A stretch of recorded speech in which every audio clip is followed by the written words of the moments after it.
ఒక్కసారి కొమ్మూరి గోల్డ్ కి కాల్ చేయండి. తాకట్లో ఉన్న మీ బంగారాన్ని విడిపించి మార్కెట్ ప్రైస్ కి వాళ్ళు కొనుక్కుని మిగతా డబ్బులు మీకు ఇచ్చేస్తారు. రైట్, బ్రేకింగ్ న్యూస్ చూస్తున్నాం. మనం టీవీ స్క్రీన్ పై వైసీపీ సీనియర్ నేత, శాసనసభ మాజీ స్పీకర్ తమ్మినేని సీతారాం, ఆయన కుటుంబ సభ్యులు పోలీసుల కళ్ళు గప్పి పరారయ్యారు. శ్రీకాకుళంలో సంచలనం క్రియేట్ చేసిన సుమారు 4 కోట్ల విలువైన భూ కబ్జా కుట్ర కేసులో తమ్మినేని సీతారాం, ఆయన భార్య వాణి, కుమారుడు వెంకట శ్రీరామ చిరంజీవి నాగ్ నిందితులుగా ఉన్నారు. సో అరెస్ట్ ఖాయమని తెలుసుకున్న తమ్మినేని కుటుంబం ఇవాళ తెల్లవారుజామున 3 గంటల ప్రాంతంలో ఆముదాల వలసలోని తమ అద్దె ఇల్లు వదిలి రహస్యంగా పరారయ్యారు. సో ఇంట్లో 2 సొంత కార్లు ఉన్నప్పటికీ ఎవరికి అనుమానం రాకుండా ప్రైవేట్గా అంటే వేరే వాళ్ళది ఇన్నోవా కారుని రప్పించి అందులో వెళ్ళారు. సో పోలీసులు తమ లొకేషన్ ట్రాక్ చేయకుండా ఉండేందుకు ఫోన్లను కూడా ఇంట్లోనే వదిలేసి వెళ్ళడం ఇప్పుడు చర్చనీయాంశంగా మారింది. సో ఇచ్చాపురం పంచాయతీ బలగ పరిధిలో ఉన్న భూ యజమాని బతికుండగానే ఆయన చనిపోయినట్లు నకిలీ మరణ ధృవీకరణ పత్రాలు క్రియేట్ చేశారు. అండ్ ఆ తర్వాత ఒడిస్సాకు చెందిన ఒక మహిళను ఏకైక వారసురాలిగా తెరపైకి తెచ్చి ఆ స్థలాన్ని తమ్మినేని సీతారాం కుమారుడి పేరు మీద అక్రమంగా రిజిస్ట్రేషన్ చేయించారు. ఈ దందాను పోలీసులు ఆదివారం బయటపెట్టారు. సో ఈ కుట్రలో భాగమైన 13 మంది నిందితుల్లో హిరమండలం సబ్ రిజిస్ట్రార్ సహా 8 మందిని అరెస్ట్ చేసి రిమాండ్కి పంపారు. అయితే కళ్ళెదుటే ఉన్న తమ్మినేని కుటుంబాన్ని అరెస్ట్ చేయకుండా పోలీసులు కాలయాపన చేశారని, ఆ జాప్యం వల్లే వాళ్ళు న్యాయ సలహాలు తీసుకుంటూ పరారయ్యారని విమర్శలు కూడా వెల్లువెత్తున్న నేపథ్యంలో మాజీ హోంగార్డ్ త్రినాథ్, తెలుగు సతీష్ కుమార్, రజనీ తదితరులు ఒక ముఠాగా ఏర్పడి నకిలీ పత్రాలతో 10ల సంఖ్యలో దొంగ రిజిస్ట్రేషన్లు చేసినట్టు కూడా విచారణలో తేలింది. వైసీపీ హయాంలో స్పీకర్ హోదాలో ఉన్నప్పుడు తమ్మినేని కొనుగోలు చేసిన భూముల్లో ఇలాంటి అక్రమ రిజిస్ట్రేషన్లు ఇంకెన్ని ఉన్నాయనే కోణంలో కూడా పోలీసులు ఇప్పుడు ఆరా తీస్తున్న పరిస్థితి. ఇదిలా ఉండగా తమ్మినేనిపై గతంలోనూ పలు భూ కబ్జా ఆరోపణలు వచ్చాయి. ఆముదాల వలస టిఎస్ఆర్ కాలేజ్ పక్కన ఉన్న 8 సెంట్ల స్థలాన్ని ఆక్రమించగా ఇటీవల అధికారులు బాధితులకు అప్పగించారు. అండ్ టెక్కలి మండలం చింతామణి గ్రామంలో ఉన్న 23 ఎకరాల భూమిని బెదిరించి తన కుమారుడు పేరిట రాయించుకున్నారని, అలాగే ఒక మృతుడి కుటుంబానికి చెందిన ఇల్లును ఒక కానిస్టేబుల్ భార్యను బెదిరించి రైల్వే స్టేషన్ సమీపంలోని ఇల్లును తమ్మినేని కుటుంబం ఆక్రమించుకుందనే ఆరోపణలు కూడా గట్టిగా ఉన్నాయి. సో ప్రస్తుతం ప్రత్యేక బృందాలను రంగంలో దించిన పోలీసులు పరారీలో ఉన్న తమ్మినేని కుటుంబం కోసం గాలింపు చర్యలను తీవ్రతరం చేసింది. ఒక్కసారి అయితే తమ్మినేని గురించి పెట్టిన ప్రెస్ మీట్ గురించి పోలీసులు వివరించేట్టు బయట ఒకసారి విందాం. శ్రీకాకుళం టౌన్లో అంటే బలగ ఏరియాలో ఒక ల్యాండ్ ఇష్యూకి సంబంధించి అక్కడ జరిగిన ఒక ఫ్రాడ్ అంటే ఫేక్ డాక్యుమెంట్స్ పెట్టి దానికి రిజిస్ట్రేషన్ చేయడం, దానికి సంబంధించిన కేసుకి సంబంధించి ఈరోజు ఈ ప్రెస్ మీట్ పెట్టడం జరిగింది. సో ఈ ల్యాండ్ సైట్ వచ్చి మనకి చాపరం దగ్గర బలగ లిమిట్స్లో దీని వర్త్ ఒక 3 నుంచి 4 crores ఉంటుంది మనకి మార్కెట్ వాల్యూ. సో ఇది 35/13. ఇందులో ఉన్న సర్వే నెంబర్లో ప్లాట్ నెంబర్స్ 84, 85, 86. ఇది ఒక 900 square feet ల్యాండ్ సైట్ ఏదైతే ఉందో ఆ సైట్ని 1988 తర్వాత 1992లో ట్రాన్సాక్షన్స్ జరిగాయి. 92లో దీనిని అందవరపు గోవిందరాజుల దగ్గర నుంచి ఒక పర్సన్ పర్చేజ్ చేస్తారు. ఇప్పుడు ఎవరైతే కంప్లైనెంట్ ఉన్నారో వాళ్ళ ఫాదర్ దీన్ని పర్చేజ్ చేయడం జరుగుతుంది. బట్ వీళ్ళు ఏంటంటే ఉద్యోగరీత్యా వీళ్ళు హైదరాబాద్లో సెటిల్ అయి ఉంటారు, ఇక్కడ లేరు. సో అప్పటి నుంచి ఆ సైట్ ఖాళీగా ఉండడంతో ఇక్కడ కొంతమంది ఏం చేశారంటే దాన్ని అందవరపు గోవిందరాజుల యొక్క డాటర్ ఎవరైతే ఉన్నారో వాళ్ళ దగ్గర నుంచి పర్చేజ్ చేసినట్లు ఒక డాక్యుమెంట్ క్రియేట్ చేసి రిజిస్ట్రేషన్ చేశారు. సో ఇందులో ఫ్రాడ్ ఏంటంటే ఈ అందవరపు గోవిందరాజులు ఎవరైతే ఉన్నారో అతను బ్రతికే ఉన్నాడు. బట్ వీళ్ళు ఏం చేశారంటే అతను చనిపోయినట్లు ఒక ఫేక్ డెత్ సర్టిఫికేట్ ఒకటి తీసుకున్నారు. అంటే అతను చనిపోయాడని చెప్పేసి ఒక సర్టిఫికేట్ తీసుకొని అదే సర్టిఫికేట్ పైన ఒక ఫ్యామిలీ సర్టిఫికేట్ కూడా ఒకటి తీసుకున్నారు. ఏంటంటే అందవరపు గోవిందరాజులకి ఒకరే డాటర్ ఉన్నారు, ఆవిడ పేరు అందవరపు రజనీ అని చెప్పి ఒక ఫ్యామిలీ హెయిర్ సర్టిఫికేట్ కూడా తీసుకున్నారు. బట్ యాక్చువల్గా మన ఇన్వెస్టిగేషన్లో ఏంటంటే అందవరపు గోవిందరాజుల పర్సన్ ఎవరైతే ఉన్నారో అతను బ్రతికే ఉన్నారు, అతనికి 3 పిల్లలు, 2 అబ్బాయిలు 1 అమ్మాయి ఉన్నారు. సో బట్ వీళ్ళు ఈ 2 కూడా ఫేక్ డాక్యుమెంట్స్ క్రియేట్ చేసి ఈ డాక్యుమెంట్ బేసిస్ తోటి రజనీ, యాక్చువల్గా వాళ్ళ ఇంటి పేరు అడపాల రజనీ, బట్ మనకి ఆధార్ కార్డులో రజనీ అని రాపించుకొని ఈ రజనీ అన్న వ్యక్తే అందవరపు రజనీ అని చెప్పేసి ఆ ఆధార్ కార్డుని పెట్టేసి రిజిస్ట్రేషన్ చేయడం జరిగింది. రిజిస్ట్రేషన్ చేసేటప్పుడు కూడా ఏంటంటే ఇందులో ఏం చేయాలంటే as per rule, as per registration act మనకి చేయవలసింది ఏంటంటే 5 lakhs అబౌట్ ట్రాన్సాక్షన్ ఏది ఉన్నా కూడా దానికి పాన్ కార్డ్ తీసుకోవాలి. బట్ ఇక్కడ పాన్ కార్డ్ అన్నది సబ్ రిజిస్ట్రార్ గారు తీసుకోలేదు. పాన్ కార్డ్ ఏమీ లేకుండా జస్ట్ మనకి ఏదైతే వీళ్ళు ఒక అగ్రిమెంట్ చేసుకొని ఉంటారో ఈ అగ్రిమెంట్లో దపదపాలుగా మాకు కొంచెం అమౌంట్, ఒక 35 లక్షల రూపాయల అమౌంట్ వచ్చిందని చెప్పి ఏదైతే రాశారో దాని బేసిస్ మీద పాన్ కార్డ్ లేకుండా రిజిస్ట్రేషన్ చేశారు. బట్ మనకు అదే రిజిస్ట్రేషన్ యాక్ట్లో ఇంకొక ఆల్టర్నేటివ్ ఏముందంటే ఇన్ కేస్ ఎవరికైనా పాన్ కార్డ్ లేకపోతే Form 60 ఫిల్ చేయవలసి ఉంటుంది. Form 60 ఫిల్ చేసి అందులో సోర్స్ ఆఫ్ ఇన్కమ్ చూపించి మేము ఈ ట్రాన్సాక్షన్స్ చేశామని చెప్పి వాళ్ళు ఒక సిగ్నేచర్ చేయవలసి ఉంటుంది. దానికి సంబంధించి Form 60 ఏదైతే ఉందో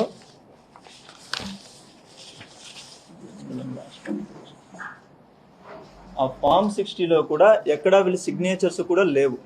సో విచ్ మీన్స్ దానికి కావాల్సిన పాన్ కార్డు వెరిఫికేషన్ తీసుకోలేదు, Form 60 తీసుకోలేదు. అలానే మనకి అగ్రిమెంట్లో ఏదైతే పేరు ఉంటుందో ఆ పేరే సేమ్ అడ్రస్ తోటి మనకు ఆధార్ కార్డులో ఉండాలి. ఆ మినిమం వెరిఫికేషన్ కూడా చేయకుండా సబ్ రిజిస్టర్ గారు ఎవరైతే ఉన్నారో, అప్పుడు ఆమదాల వలస సబ్ రిజిస్టర్ ఎవరైతే ఉన్నారో దాన్ని రిజిస్ట్రేషన్ చేయడం జరిగింది. సో ఇది ఫర్దర్గా ఇన్వెస్టిగేట్ చేసినప్పుడు మనకి తెలిసింది ఏంటంటే ఎవరైతే ఇతను తెలుగు సతీష్ కుమార్ అన్న పర్సన్ ఎవరైతే ఉన్నారో ఈ పర్సన్ ఇస్ ద మెయిన్. దీన్ని మొత్తాన్ని ఆర్గనైజ్ చేసి దీన్ని మొత్తాన్ని ఈ డాక్యుమెంట్స్, ఫేక్ డాక్యుమెంట్స్ క్రియేట్ చేయడం కావచ్చు, ఆ ఫేక్ డాక్యుమెంట్స్ పట్టుకొని దాన్ని మనకి సబ్ రిజిస్టర్ ఆఫీస్లోకి వెళ్ళి రిజిస్ట్రేషన్ చేయించడం కావచ్చు, ఇదంతా ఈ పర్సన్ చేయడం జరుగుతుంది. ఇతనికి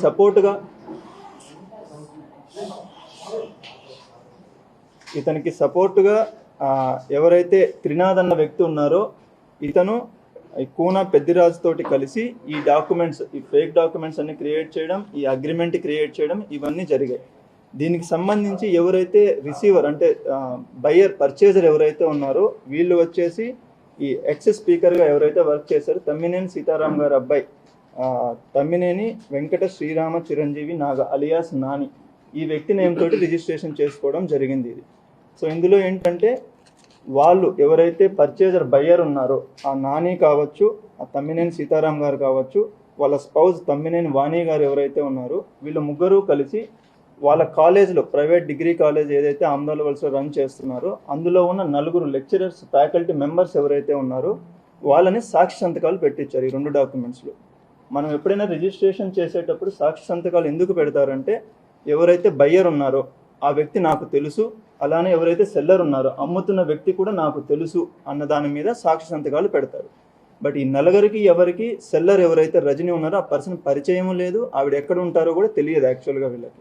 సో జస్ట్ వాళ్ళు పెట్టమని చెప్పారు కాబట్టి వీళ్ళు పెట్టేశారు. దీని అంతటికీ కూడా ఏంటంటే ఈ రజనీకి కావచ్చు, వాళ్ళ అల్లుడు లక్ష్మణ్ రావు ఎవరైతే సతీష్ దగ్గర అసిస్టెంట్గా ఉన్నారో వాళ్ళకి కావచ్చు, సతీష్ గారికి కావచ్చు, పెద్దిరాజు గారికి కావచ్చు, వీళ్ళందరికీ కూడా అమౌంట్స్ పే చేయడం జరిగింది. వాళ్ళు ఎవరైతే తమ్మినేని సీతారాం గారు ఉన్నారో, తమ్మినేని వాణి గారు అండ్ నాని అలియాస్ నాని ఎవరైతే ఉన్నారో వీళ్ళు పే చేయడం అన్నది జరిగింది.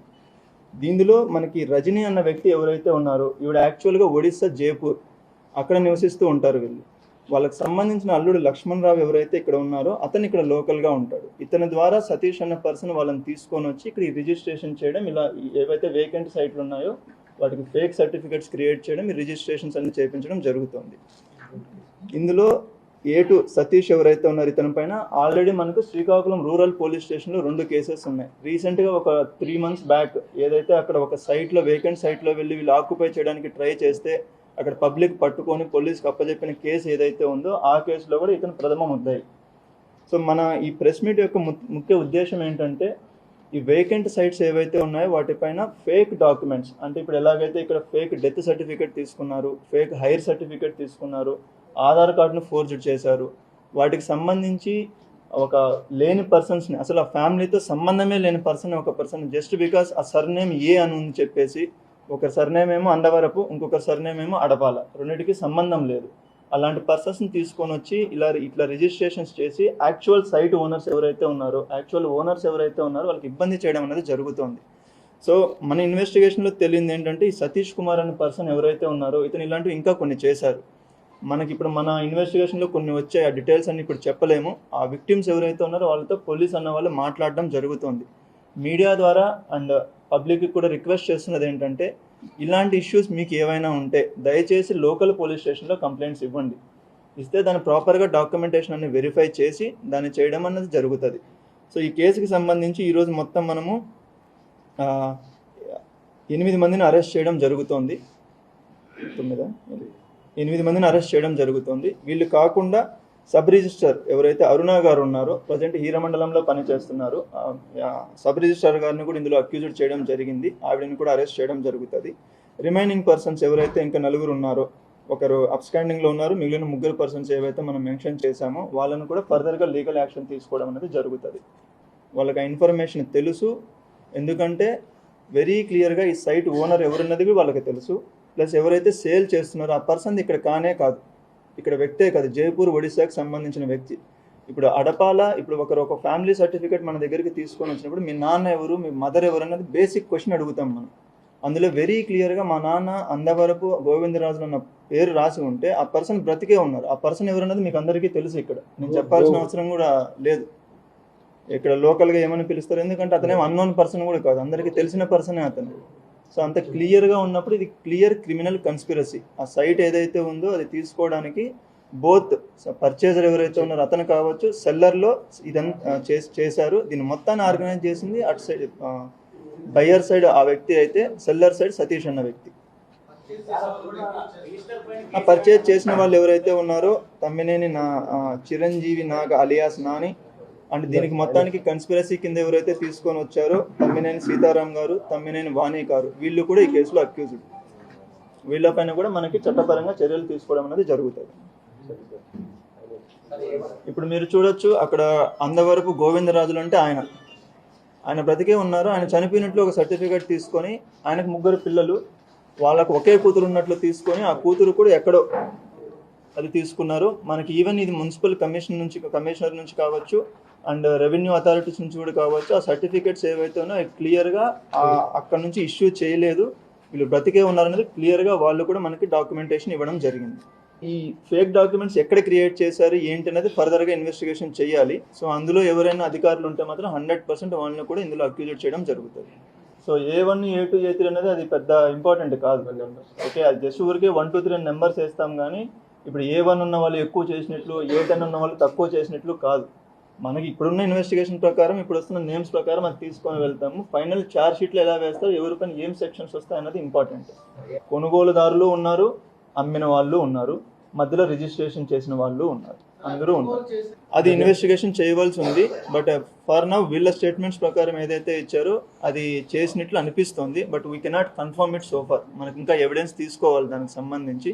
దాని ఎవిడెన్స్ని బట్టి మీకు ఫర్దర్గా అప్డేట్ చేస్తారు. క్లియర్గా సైట్ ఓనర్షిప్ పైన డిస్ప్యూట్ ఉంటే అది సివిల్ మ్యాటర్, అది పోలీస్కి సంబంధం లేదు. ఒకేసారి 2 పైన రిజిస్ట్రేషన్ జరగచ్చు కొన్ని కేసెస్లో ఉంటాయి. అది పోలీస్ చేయలేరు, ఎందుకంటే ఓనర్షిప్ ఎవరైనా డిసైడ్ చేయవలసింది revenue authorities or concerned municipality వాళ్ళు కావచ్చు, పంచాయతీ వాళ్ళు కావచ్చు, వాళ్ళు డిసైడ్ చేయాలి. బట్ ఈ కేసులో అలా కాదు. ఈ కేసులో క్లియర్గా fake documents, not even forged documents కాదు, ఒక దొంగ సర్టిఫికెట్స్ క్రియేట్ చేసినది క్లియర్ క్రిమినల్ కన్స్పిరసీ ఉన్నారనే చెప్తాను. సబ్ రిజిస్టర్ని అరెస్ట్ చేయాలంటే ఐజీ రిజిస్టర్కి ఇన్ఫార్మ్ చేయాలి. అది ఇన్ఫార్మ్ చేశాము, పర్మిషన్ తీసుకున్నాము, అది అరెస్ట్ చేయబోతున్నాము. ఈ కేసుకి సంబంధించి మాకైతే కోర్టు నుంచి ఎక్కడ ఏమీ లేదు అండి, because this is a criminal case. It's clearly criminal case. ఇక్కడ క్లియర్గా ఎవిడెన్సెస్ ఉన్నాయి. సో కోర్టు నుంచి అయితే మాకైతే ఇప్పటివరకు ఏం రాలేదు. సో విన్నారు కదా, తమ్మినేని సీతారాం చేసినటువంటి అక్రమాలు, అరాచకాలు ఒక్కొక్కటిగా బయటకు వస్తున్నాయి. నిజంగా వైసీపీ హయాంలో ఇతను చేసినటువంటి దారుణాలు ఏవైతే ఉన్నాయో అవన్నీ కూడా ఒక్కొక్కటిగా బయటికి రావడం ఇప్పుడు అందరినీ విస్మయానికి గురి చేస్తుంది.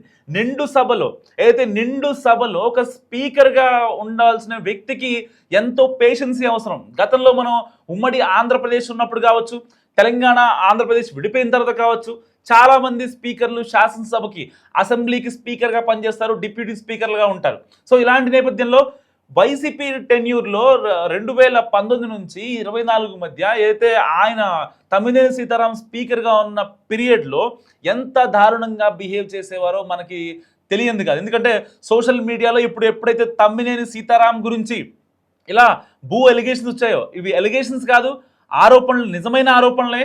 సో పోలీసులే తేల్చారు. ఎందుకంటే వేరే వాళ్ళవి భూమిని వీళ్ళు కొట్టేయడం కోసం వాళ్ళకి వారసులు లేరని, వాళ్ళు చనిపోయారని చెప్పి నకిలీ డాక్యుమెంట్స్ క్రియేట్ చేసి, అండ్ అంతేకాకుండా ఎక్కడి నుంచో ఒడిస్సా నుంచి వచ్చినటువంటి ఒక మహిళను తీసుకొచ్చి ఈవిడే దానికి సంబంధించినటువంటి ఏదైతే ఒక వారసురాలుగా, అంటే మొత్తం ఎంత అభూత కల్పనే, దాంట్లో ఎక్కడ కూడా నిజాలు లేవు.